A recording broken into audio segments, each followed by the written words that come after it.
into account. Take the tariff commission for instance.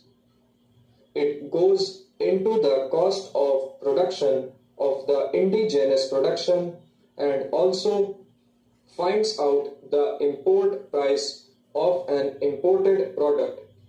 If the import value of an imported article is rupees 30 and the cost of production of a local article is rupees 20, the commission tries to cover the gap of rupees 10 and add a little more so that the indigenous product may not work with an initial disadvantage vis-a-vis the imported product. That is what they do. So, in the case of productive industry, it goes without saying that the margin to the grower should be important and should be a sufficient incentive, but then we have to look at other factors also. Take the case of silk, for instance. Silk is a relevant example.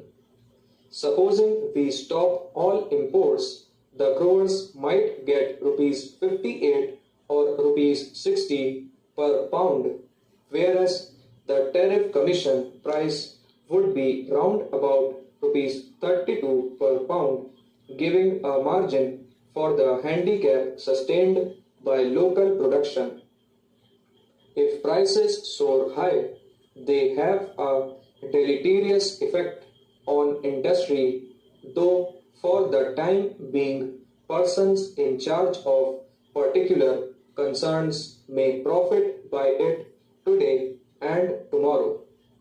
This is not beneficial from the long range point of view, and in as much as we want this coffee industry to develop in the long run into a very prosperous industry, not only to satisfy the internal needs but also to satisfy our exports as much as possible, we must take effective and proper steps.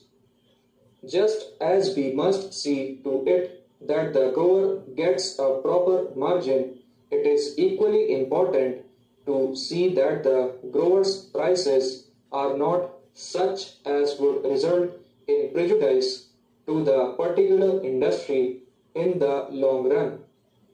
In the near future, it may be advantageous for us to do that. During the current year, we could find it possible to increase the quota because production was higher than before and we want to go ahead further than we did so far in increasing production. Maybe if production increases, we might be able to do it and we would be very happy to give as great a quota as possible because it naturally helps the industry. But we have to look after the internal consumer also. We cannot neglect the interests of the internal consumer. We believe also in coffee spreading to other parts. Recently in Parliament House, we have seen how popular coffee is growing day by day, not only hot but also cold. There should be further expansion in the activities